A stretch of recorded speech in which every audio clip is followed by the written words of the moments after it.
जतिन ने पूछा कि मन को कंट्रोल कैसे करें,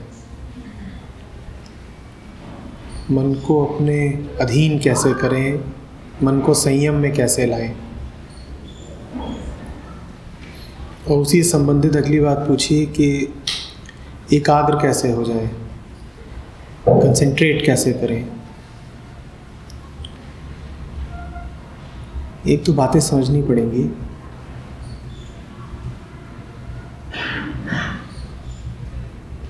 मन को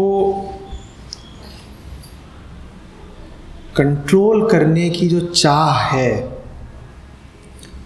वो भी उसी मन से निकल रही है जिसको तुम कंट्रोल करना चाहते हो।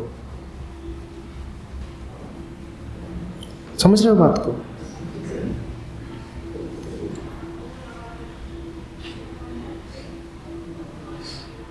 मन को जब तक एक आकार मिला हुआ है, मन पर जब तक बाहरी प्रभाव डेरा जमा करके बैठे हुए हैं, तब तक वो वैसे ही चलेगा जैसा उन प्रभावों को उसको चलाना है। मन को संयमित नहीं किया जा सकता। बिल्कुल साफ साफ कह रहा हूँ और इस बात को समझ लो बिल्कुल, क्योंकि तुम ही नहीं, बड़े बड़े विद्वान और बड़ी हुई उम्र के लोग भी इस तरह की बातें करते हैं। माइंड कंट्रोल, आत्मसंयम और ये सब, ये अर्थहीन बातें हैं। क्योंकि तुम जो बन गए हो, तुमने अपनी जिस छवि के साथ तादाद में बना लिया है, अब वो तो अपने रंग दिखाएगी ही। तुमने जो खाना खा लिया है उसके जो प्रभाव शरीर पर पड़ने हैं वो तो पड़ेंगे ही।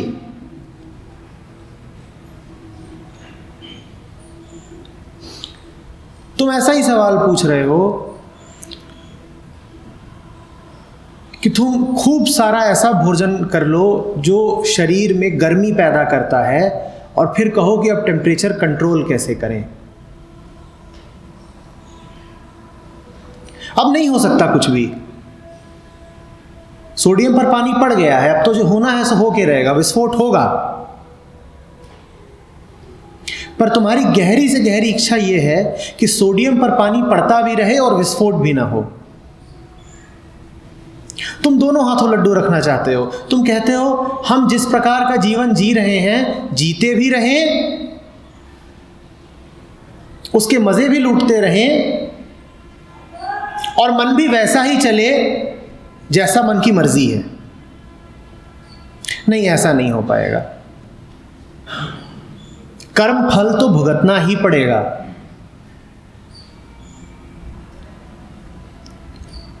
एकाग्रता का प्रश्न भी इससे जुड़ा हुआ है। समझना इस बात को।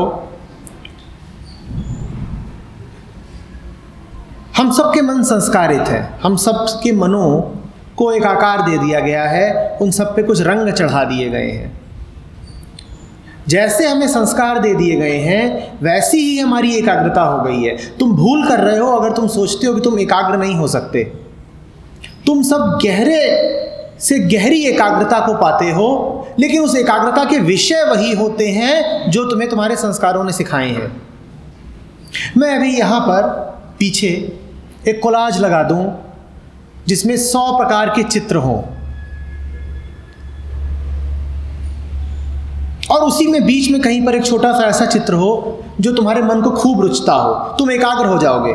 उतने बड़े कोलाज में तुम वो छोटा सा चित्र ढूंढ निकालोगे और उसी पर तुम्हारी आंखें और मन दोनों जम जाएंगे। इतना विशाल भंडार है इंटरनेट, तुम उसमें खोज निकालते हो जो तुम्हें चाहिए और पूरी तरह एकाग्र हो जाते हो वहां पर। तब तुम कभी पूछने नहीं आते कि सर वो वाली साइट मिल तो गई है पर एकाग्र नहीं हो पा रहे।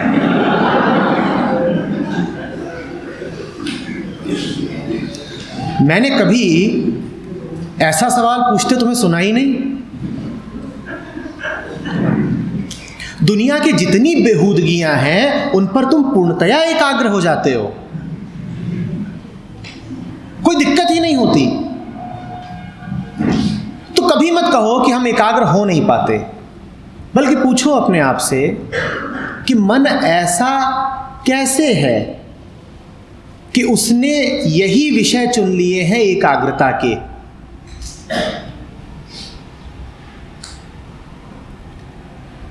ये हॉल है, ये पूर्णतया साफ है, चमक रहा है, पर अभी इसी हॉल में एक मक्खी आ जाए तो पूरी एकाग्रता से अपने लिए चुन लेगी कोई स्थान जो कैसा हो, गंदा हो। मक्खी के सामने कोई विकल्प ही नहीं है। यदि तुम मक्खी हो गए तो तुम्हें गंदगी पर ही एकाग्र होना पड़ेगा, तुम सफाई पर एकाग्र नहीं हो पाओगे। तो प्रश्न ये पूछो कि मैं मक्खी हुआ क्यों? मक्खी हो जाने के बाद अब कोई चुनाव बचा नहीं है।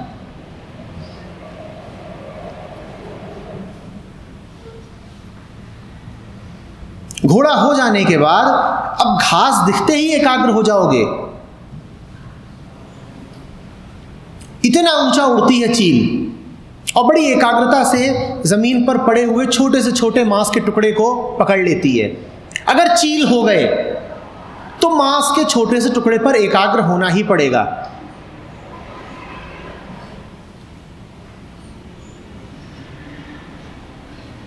पूछो कि मन हुआ क्यों मक्खी मालिक, मन हुआ क्यों चील जैसा? असली प्रश्न वो है। हम चील नहीं थे सदा, हम मक्खी नहीं थे सदा।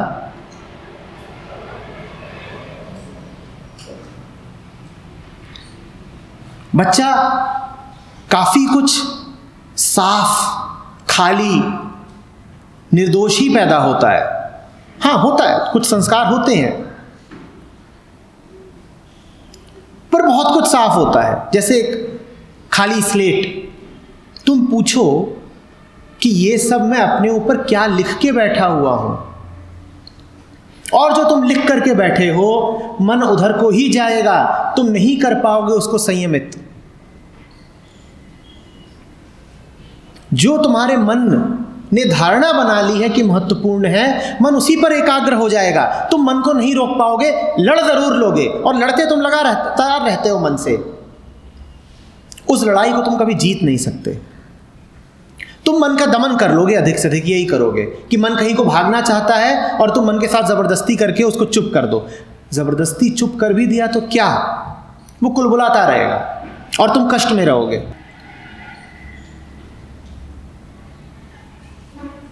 बात समझ रहे हो? पर बहुत कम हुआ है कि मुझसे लोगों ने कहा हो कि हम अपना संपूर्ण कायाकल्प करने में उत्सुक हैं, हमें धो ही डेलना है इस मन को,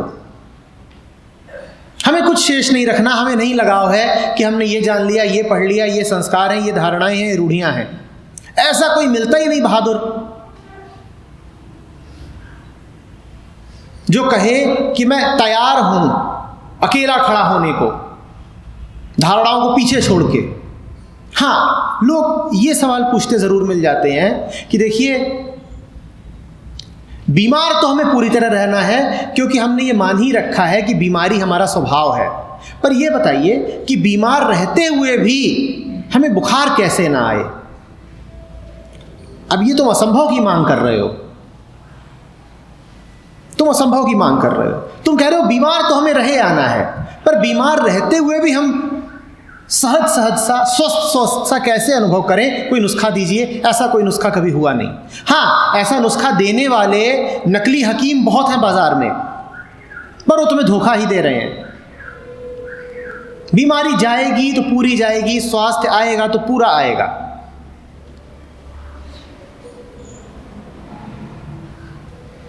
पर तुम्हारी मांग ये है कि हम बीमार तो बने रहें, हमें कुछ इधर उधर की बातें और बता दीजिए। वो वैसा ही है कि जैसे कोई कैंसर का मरीज आए और उससे कहा जाए कि देखो कैंसर है, तुम्हारे पूरे शरीर का रेचन करना पड़ेगा। वो कहे नहीं नहीं, कुछ थोड़ा बहुत बता दीजिए। कहिए तो बाल साफ करा लो, इतना मुझे स्वीकार है। अब सर के बाल घुटवा लेने से कैंसर तो नहीं ठीक हो जाएगा। अच्छा बताइए जरा, एक आध 2 मील दौड़ के आ जाऊं पर कैंसर नहीं छोड़ूंगा। क्यों? कैंसर बड़ा प्यारा है, विरासत में मिला है, खानदानी कैंसर है, कैसे छोड़ूं? कैंसर नहीं छोड़ सकता। और बताइए क्या करना है? दांत साफ कर लूं? दांत साफ करने से कैंसर नहीं जाएगा। वो जहर तुम्हारे रेशे रेशे में भरा हुआ है। कैसे हो जाओगे एकाग्र? तुम कहते हो पढ़ाई पर एकाग्र नहीं हो पाता। तुम्हें तुम्हारी पूरी शिक्षा ने बस ये सिखाया है कि उधर को जाओ जिधर सुख मिलता हो। तुमसे कहा जा रहा है कि तुम पढ़ो इसलिए ताकि अंततः तुम्हें नौकरी मिल जाए, तुम जीवन यापन कर सको, सुख। तुम पढ़ो इसलिए क्योंकि यदि खूब पढ़े लिखे होगे तो तुम्हारी अच्छी शादी हो पाएगी, सुख। तुम पढ़ो इसलिए क्योंकि जो पढ़ा लिखा होता है उसे सम्मान मिलता है, सुख।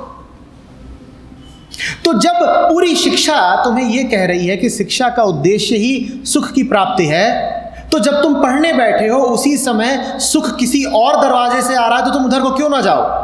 क्योंकि अंततः बड़ा क्या है? सुख। अब मैं पढ़ने बैठा हूं और उसी समय खिड़की से बाहर मेरा यार मुझे बुला रहा है कि क्रिकेट खेलते हैं, तो सुख ज्यादा उधर दिखता है, मैं क्यों ना जाऊं उधर? मेरी सारी एकाग्रता तो सुख के पीछे है और मैं जा रहा हूं सुख के पीछे। मेरी शिक्षा ने मुझे यही सिखाया है, सुख के पीछे दौड़ो। तुम्हें आज पता चल जाए कि जो तुम पढ़ रहे हो वो करके नौकरियां नहीं लगनी है, तुम पढ़ना छोड़ दोगे।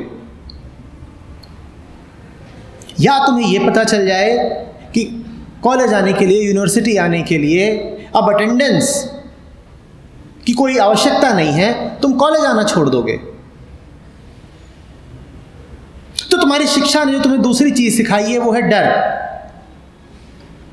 और डर पर मन बड़ा एकाग्र होता है। तुम्हारे सामने एक शेर खड़ा हो, तुम्हारी सारी एकाग्रता शेर पे चली जाएगी। मौत जब सामने आ रही हो तो तुम इधर उधर की फिजूल बातें नहीं सोचोगे, तुम्हारा पूरा मन एकाग्र हो जाएगा मौत पर। मन 2 ही जगह एकाग्र होता है, या तो सुख की तरफ या दुख की तरफ, या तो लालच की तरफ या भय की तरफ। और तुम्हारे मन को इन्हीं चीजों से परवरिश ने और शिक्षा ने और संस्कारों ने भर दिया है कि जो करो वो लाभ के लिए करो, लाभ अर्थात सुख। तो जिधर ही तुम्हें सुख दिखता है तुम उधर को ही भाग लेते हो। तुम पढ़ने बैठे हो और आंखों पर नींद सवार है, अब सोने में तुम जानते हो कि बड़ा सुख है, तो जब सुख ही पाना है तो सो ही जाते हैं। इसमें अब ताज्जुब क्या बचा? तुम क्यों कहते हो कि हम एकाग्र नहीं हो पाते?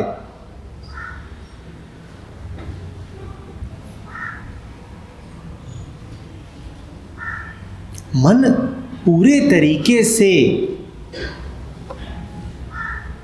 दूषित है। एकाग्रता वो जानता है, पर एकाग्रता के जो उसने विषय चुने हैं वो अपने दूषण से चुने हैं।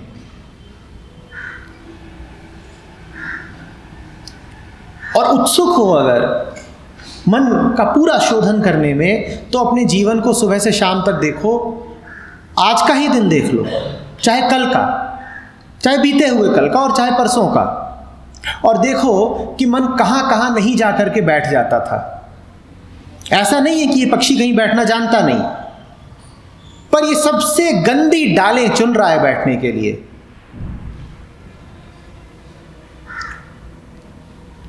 पक्षियों को लेकर के ही कबीर का है, बड़ा सुंदर है।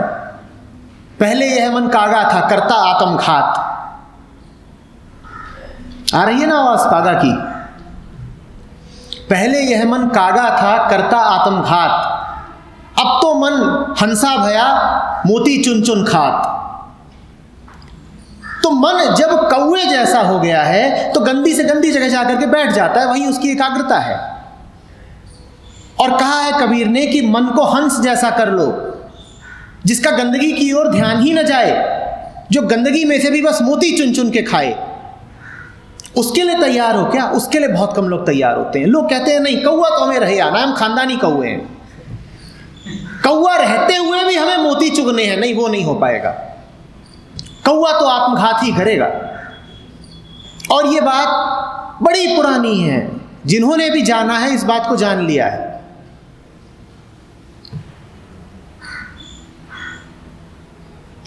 अपना पूर्ण पुनर्सृजन करना पड़ेगा,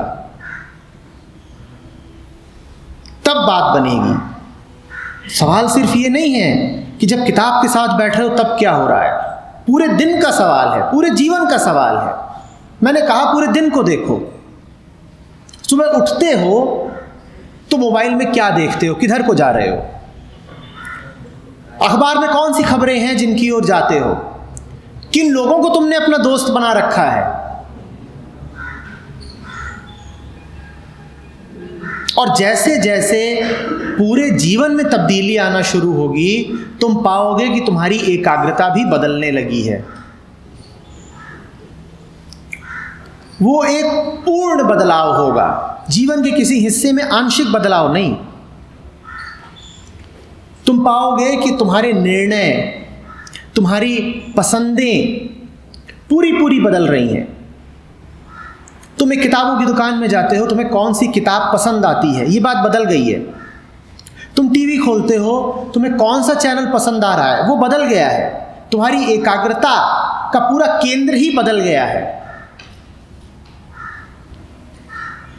किस प्रकार के दोस्तों को तुम अपने करीब लाते हो और किनसे कहते हो कि क्षमा, आपके साथ ना हो पाऊंगा, सब बदल रहे हैं। तुम्हारे सारे निर्णयों में परिवर्तन आएगा, तुम्हारे खाने पीने उठने बैठने, वो तुम्हारा पूरा कायाकल्प होगा। छोटी सी बात मत मांगो कि हम वही रहे आए जो हम हैं और साथ ही साथ हम पढ़ें ऐसा कि हमारे अंक भी अच्छे आ जाए। नहीं, ये नहीं हो पाएगा।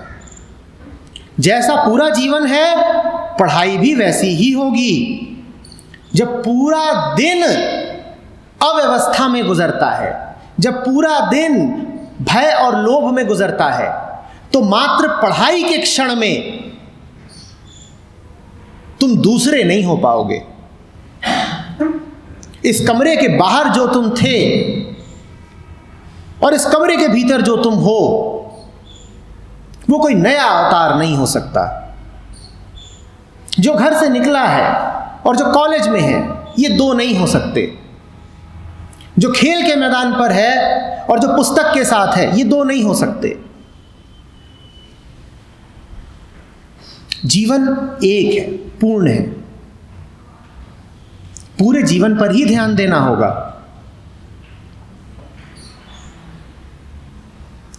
समझ में आ रही है बात? और इस काम को बहुत भारी मत समझ लेना कि तुम कहो कि हमने तो छोटी सी चीज मांगी थी, कंसंट्रेशन, और इन्होंने कह दिया कि पूरा जीवन ही बदलो। नहीं, तुम जिसे छोटी सी चीज कह रहे हो वो छोटी नहीं है, क्योंकि तुम उसे जीवन भर मांगते रहे और तुम्हें मिली नहीं है। वो एक असंभवता है। मैं तुमसे जो कह रहा हूं वो सुनने में शायद तुम्हें अभी बड़ी लगे, पर वो बात बड़ी सहज है। मैं तुमसे कह रहा हूं जो ही कर रहे हो उसी पर ध्यान दो। अभी बैठे हो तो बैठने पर अपने ध्यान दो कि ये हो क्या रहा है, मेरे बैठने में क्या गुणवत्ता है। बात करते हो तो उस पर ध्यान दो, होश में जियो।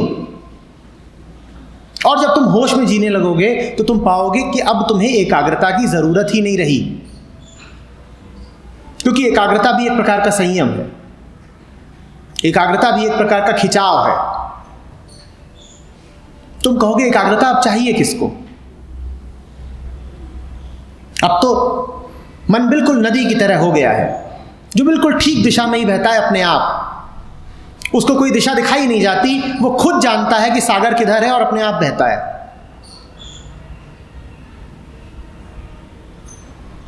सरल है, बहुत सरल है। ठीक अभी से शुरुआत कर सकते हो, और जैसे जैसे इसमें आगे बढ़ते जाओगे, जैसे जैसे इसमें डूबते जाओगे, तुम्हें इसका स्वाद मिलता जाएगा। वैसे वैसे तुम कहोगे वाह, ये पहले क्यों नहीं हुआ? कभी भी हो सकता था। बड़ी साधारण सी बात है, कुछ विशेष करना ही नहीं है, बस होश में रहे आना है।